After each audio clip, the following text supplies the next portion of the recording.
আসসালামু আলাইকুম আমার আপুরা ভাইয়েরা সবাই কেমন আছেন? আশা করি সবাই ভালো আছেন। আজকে এই মজার রান্নাটা রান্না করেছি আমি, দেখুন বিফ সিজলিং তৈরি করেছি। চিকেন দিয়ে আজকে আমি সিজলিংটা তৈরি করেছি। এটা গরুর মাংস দিয়ে তৈরি করা যায়, চিকেন দিয়েও তৈরি করা যায়, তাই আজকে আমি এটাকে চিকেন দিয়ে তৈরি করে নিয়েছি। এই সিজলিংটা আসলে দেখতে অসাধারণ, খেতেও অসাধারণ। দেখতে দেখুন কালারটা কত সুন্দর হয়েছে এবং অসাধারণ হয়েছে দেখতে কালারটা। এই সিজলিংটা তৈরি করতে কী কী লাগছে চলুন দেখে নেওয়া যাক প্রস্তুত প্রণালী। প্রথমে আমি এখানে নিয়ে নিয়েছি 500 গ্রাম চিকেন, হাড় ছাড়া, শুধু বুকের মাংসটাকে এরকম পিস পিস করে কেটে নিয়ে নিয়েছি। মজাদার এই রান্নাটা খেতে যে কোনো রেস্টুরেন্টে গেলে অনেক টাকাই আমাদেরকে গুনতে হয়, সেজন্য আজকে এই মজার রান্নাটা আমি বাসায় তৈরি করে দেখাবো আপনাদেরকে। এই রান্নাটা তৈরি করার জন্য কী কী লাগছে চলুন দেখে নেওয়া যাক। প্রথমে এখানে আমি 500 গ্রাম চিকেনকে এরকম করে পিস পিস করে কেটে নিয়েছি। এখন এর ভিতরে দিয়ে দিব বিভিন্ন ধরনের মশলাগুলো। তার মধ্যে প্রথমে দিয়ে দেবো এখানে পরিমাণ মতো লবণ। লবণটা দেওয়ার পর দিয়ে দেবো এখানে পরিমাণ মতো লাল মরিচের গুঁড়া, 1 চামচ পরিমাণ লাল মরিচের গুঁড়া দিয়ে দিব। দিয়ে দিব এখানে 1/2 চামচ পরিমাণ হলুদের গুঁড়া। হলুদের গুঁড়া দেওয়ার পর দিয়ে দিব এখানে 1/2 চামচ পরিমাণ ধনিয়ার গুঁড়া, 1/2 চামচ পরিমাণ জিরার গুঁড়া।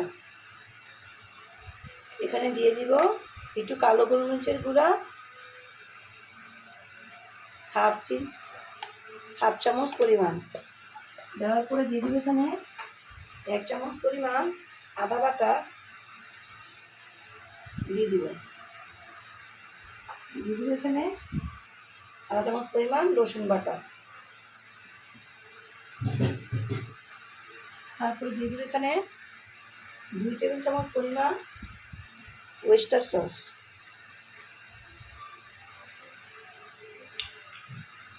ওয়েস্টার সস আর দিলেও পর না দিলে স্কিপ করতে পারেন। তারপর দিয়ে দিব আমি 2 চামচ পরিমাণ সয়া সস।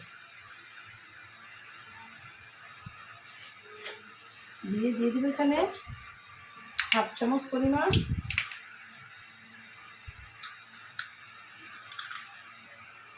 তারপর দিয়ে দেবো এখানে 1/2 কাপ পরিমাণ টমেটো সস। এগুলো দিয়ে এখন এগুলোকে ভালোভাবে মাখিয়ে নেবে হাত দিয়ে।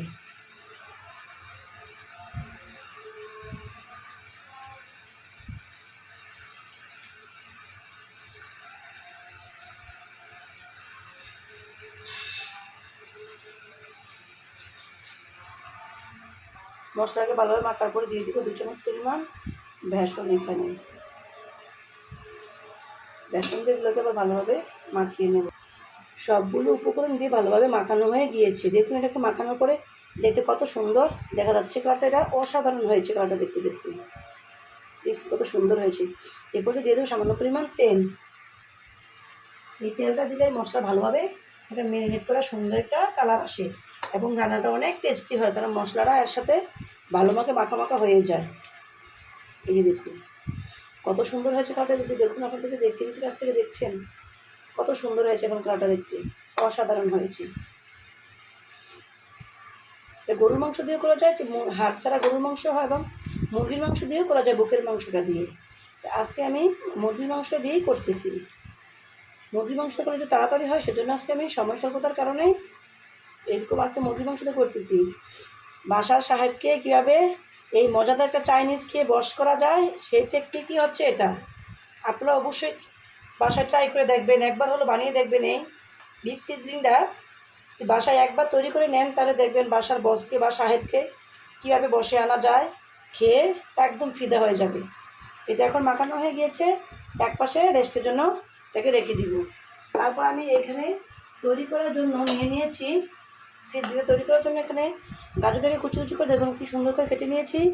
এখানে নিয়েছি ক্যাপসিকামটা, এখানে লাল ক্যাপসিকাম এবং সবুজ কালার ক্যাপসিকামটা আমি কেটে নিয়েছি। সাথে নিয়ে নিয়েছি লেবু এবং পেঁয়াজটাকে আমি কিউব কিউব করে কেটে নিয়েছি। দেখুন কত সুন্দর করে কিউব করে কেটে নিয়েছি। কথা না বলে চলুন চলে যাই রান্নায়। এই যে রান্নার জন্য চুলা একটা প্যান বসিয়ে দিয়েছি, দিয়ে দেবো এখানে পরিমাণ মতন তেল। 1/2 কাপ তেল দিলে এটা হয়ে যাবে। এটা রান্না করতে আসলে বেশি পরিমাণ তেলের প্রয়োজন হয় না, এখানে 1/2 কাপ পরিমাণ তেল দিলেই হয়ে যাবে। দিয়ে এই তেলটাকে একটু ভালোভাবে গরম হওয়া পর্যন্ত আমাকে অপেক্ষা করতে হবে। তেলটা আমার গরম হয়ে গিয়েছে। চুলার আঁচটাকে মিডিয়াম আঁচে রেখেই এই চিকেনগুলোকে হালকা ফ্রাই করে নিতে হবে। এই যে আগে থেকে ম্যারিনেট করে রেখেছিলাম চিকেনগুলো, এগুলো এখন পিস পিস করে দিয়ে আমি একটু হালকা করে ফ্রাই করে নেব। চুলার আঁচটাকে মিডিয়াম আঁচে রেখে এগুলোকে করতে হবে। বেশি চুলার আঁচটা বাড়িয়ে দিয়ে ড্রাই করে নেওয়া যাবে না, তাহলে এটা খেতে ভালো লাগবে না।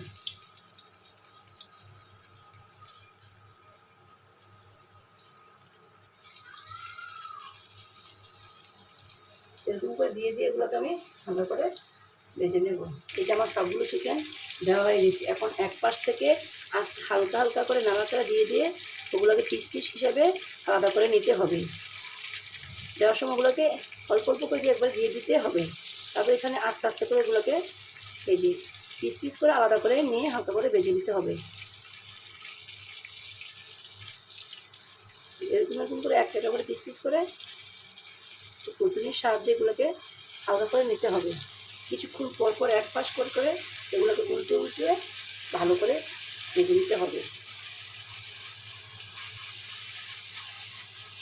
বাসায় তৈরি খাবার হচ্ছে সবচেয়ে পারফেক্ট খাবার, কারণ স্বাস্থ্যসম্মত, পরিষ্কার পরিচ্ছন্ন এবং গুণমান সম্পূর্ণ। সেজন্য চেষ্টা করবেন সবাই বাসায় তৈরি করে সকল খাবার খাওয়ার জন্য। যে যেরকম করে পারি, আসলে রান্না হচ্ছে একটা শিল্প। আস্তে আস্তে করলে, দেখে দেখে করলে সব কিছু শেখা যায়। কোনো কাজ কিন্তু একেবারে কেউ সব মায়ের পেট থেকে শিখে আসে না। শিখতে হলে কারো কাছ থেকে দেখে, কারো মাধ্যমে। এখন তো উন্নত প্রযুক্তি বেড়েছে, ইউটিউবের মাধ্যমে, চ্যানেলের মাধ্যমে এবং বিভিন্ন রান্না চ্যানেলের মাধ্যমে আমরা অনেক কিছু রান্নাবান্না শিখতে পারি। সেজন্য এখন আর আমাদেরকে রান্নার জন্য কোনো ঝামেলা পোহাতে হয় না। একটু সময় করে রান্না করে নিলেই হয়ে যায় ব্যাস। অন্যরকম স্বাদ, ঘরের খাবারের মতন কোনো খাবার খেয়ে তৃপ্তি আসলে আসে না। এই চাইনিজটা আসলে বাসায় রেস্টুরেন্টে খেতে গেলে আমাদেরকে অনেক টাকাই গুনতে হয়। সেজন্য এই বাসায় যদি একটু অল্প কিছু উপকরণ দিয়ে এটা কিন্তু রান্না করা যায়, বেশি কিছু উপকরণ প্রয়োজন হয় না। এটা কিন্তু একবার ড্রাই করা যাবে না, হালকা করে ফ্রাই হলেই হয়ে যাবে। এখন দিয়ে দেবো আমি 1 চামচ পরিমাণ একটা চাট মশলা। এই মশলাটা আমি বাসায় তৈরি করে নিয়েছিলাম সকল প্রকার উপকরণ দিয়ে, দারচিনি, এলাচ, তেজপাতা, জয়ফল, জয়ত্রী, লবঙ্গ দিয়ে এই মশলা আমি তৈরি করে নিয়েছি। এরপর যে আমি দিয়ে দেবো এই মশলাটা। দিয়ে দিলে মশলাটা যখন তেলের ভিতরে দেওয়া ভাজা হবে, তখন এটা কালারটাও একটা অসাধারণ কালার আসবে এবং ফ্লেভারটা অনেক দারুণ একটা ফ্লেভার আসতেছে। আসলে আমি আপনাদেরকে মোবাইলের মাধ্যমে বোঝাতে পারবো না যে এটার ফ্লেভারটা এখন এত স্ট্রং, এত দারুণ আসতেছে। বেগুন কালারটাও কত সুন্দর হয়ে গিয়েছে। এই যে দেখুন, আপনাদেরকে আমি কাছ থেকে দেখিয়ে দিচ্ছি, কালারটা দেখুন কত সুন্দর হয়ে গিয়েছে, অসাধারণ হয়ে গিয়েছে কালারটা। আর একটু ভালোভাবে ফ্রাই হলে আমার এই রান্নাটা ফ্রাইটা হয়ে যাবে। চিকেনের মাংস নিয়েছি তো সেজন্য মাংস তাড়াতাড়ি আমার রান্না হয়ে গিয়েছে। এই যে দেখুন, এখন এটা কত সুন্দর কালার হয়ে রান্না হয়ে গিয়েছে। এখন এটাকে আমি একটা সাইড করে নিয়েই এর সাইড দিয়ে বাকি মশলাগুলো দিয়ে দিব। এখন এক এক করে বাকি মশলাগুলো দিয়ে দিব। এখন দিয়ে দেবো প্রথমে হচ্ছে কি গাজরগুলো, কারণ গাজরগুলো সেটাতে একটু সময় বেশি লাগে, সেজন্য এখন দিয়ে দেবো আমি গাজরগুলো দিয়ে গাজরগুলো একটু ভালোভাবে ভেজে দিতে হবে।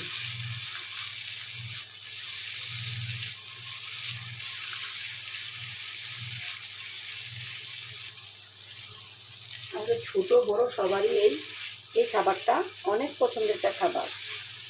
এই খাবারটা খেলে আসলে খুবই ভালো লাগে। আমার বাচ্চারা আমার সাহায্য খেয়ে খুবই আপ্লুত, খুবই আনন্দিত ওরা, কারণ এই খাবারটা আমি আর কয়েকবার রান্না করেছিলাম, ওরা খেয়ে খুবই মজা পেয়েছি।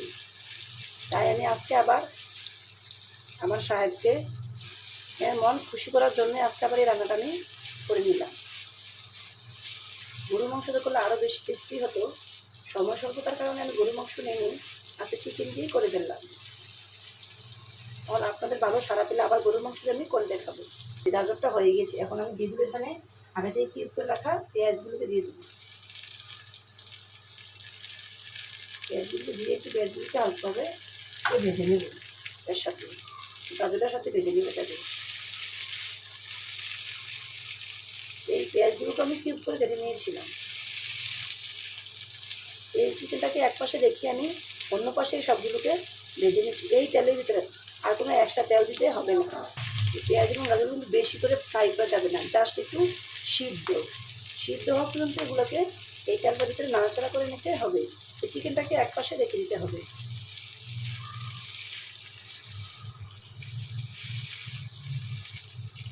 কারণ এই রান্নার খাবারটা আসলে সবগুলো ভালোভাবে সিদ্ধ হয় না। আদা সিদ্ধ খাবারটা খেতে জাস্ট মুরগিটা একটু, চিকেনটা একটু ভালোভাবে ফ্রাই করা হবে, আর বাকিগুলো একদমই ফ্রাই করা হবে না, জাস্ট একটু সিদ্ধ। এ পর্যায়ে দিয়ে দিব আগে থেকে কেটে রাখা ক্যাপসিকামগুলো। আমি এখানে লাল এবং সবুজ ক্যাপসিকামটাকে নিয়ে নিয়েছি। সবগুলো উপকরণ দেওয়া হয়ে গেছে, এখন এগুলোকে ভালোভাবে একটু ভেজে নেব।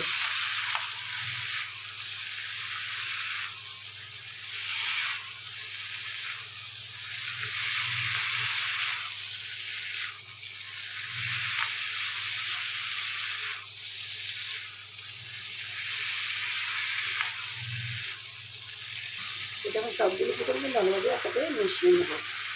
এই চিকেনটাকে এর সাথে ভালোভাবে মিশিয়ে নিচ্ছি।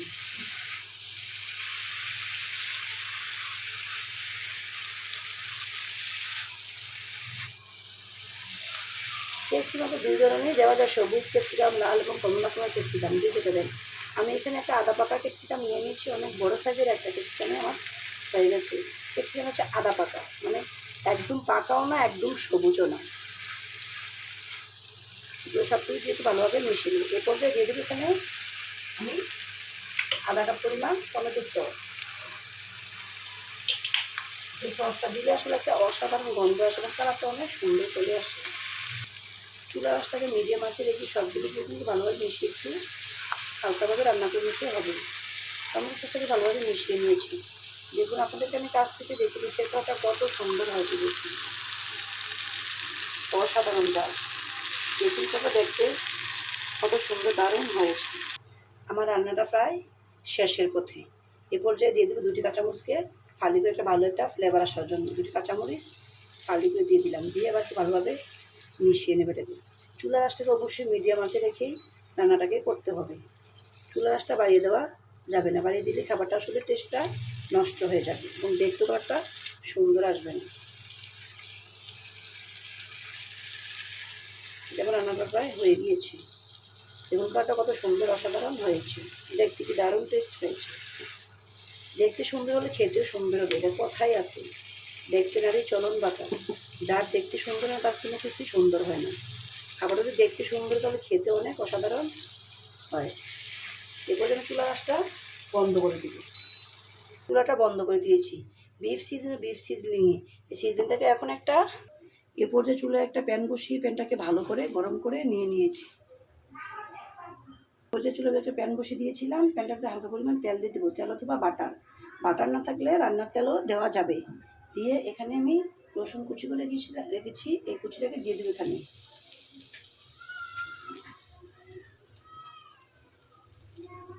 রেখে রসুনটাকে একটু ভালোভাবে ভেজে নিতে হবে।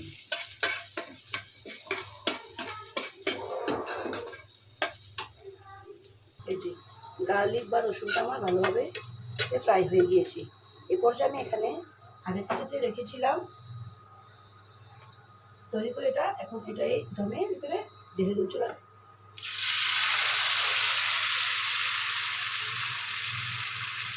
এটাকে ঢেলে দিব।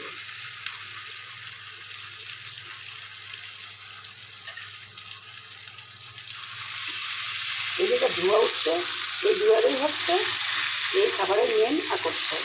এই এই ধোয়া না উঠলে খাবারটা আকর্ষণটাই থাকে না। দেখুন কত সুন্দর একটা ধোয়া উঠতেছে। তো সেই দিনের মূল আকর্ষণটা হচ্ছে এই ধোঁয়াটা। ওটাকে দিয়ে আমি চুলা আঁচটাকে হাই হিটে রেখে এটাকে কী করেছিলাম আমি এখন দেওয়ার কারণে এই ধোঁয়াটা উঠেছে। এই ধোঁয়াটাই হচ্ছে সিজনিংয়ের মেন আকর্ষণ। এখন এটাকে আমি ঢাকনা দিয়ে রেখে দিব 8 মিনিটের জন্য। 1 মিনিট পর ঢাকনা উঠে দেখলাম যে আমার সিজনিংটা একদম পারফেক্টভাবে তৈরি হয়ে গিয়েছে। এরপরে আমি চুলা আঁচটাকে বন্ধ করে দিব এবং কত সুন্দর হচ্ছে একটা গন্ধটা স্মেলটা দারুণ একটা অসাধারণ গন্ধ এসেছে। আমি একটা বাটিতে বেড়ে আমি এটাকে পরিবেশন করে দেখাচ্ছি। দেখুন সিজলিংটা আমি এখন বাটিতে বেড়ে নিচ্ছি। কালার দেখতে কত সুন্দর অসাধারণ হয়েছে। এই দেখুন আমার আপুরা ভাইয়েরা তৈরি হয়ে গেল আমার বিফ সিজলিং। এই সিজলিং দেখুন কালারটা কত সুন্দর অসাধারণ হয়েছে। আপনাদেরকে কাছ থেকে দেখিয়ে দিচ্ছি, দেখুন কালারটা কত সুন্দর হয়েছে, দেখতে অসাধারণ হয়েছে। আপনি এটা বাসায় অবশ্যই একবার হলো ট্রাই করে দেখবেন, রান্না করে খেবেন, খেয়ে আমাকে জানাবেন কমেন্ট করে কেমন হয়েছে। যারা প্রথম রান্না করবেন তারা আমার যদি এই রেসিপিটা ফলো করে রান্না করেন তাহলে রান্নাটা অনেক পারফেক্ট হবে। আজ এই পর্যন্তই। আল্লাহ হাফেজ।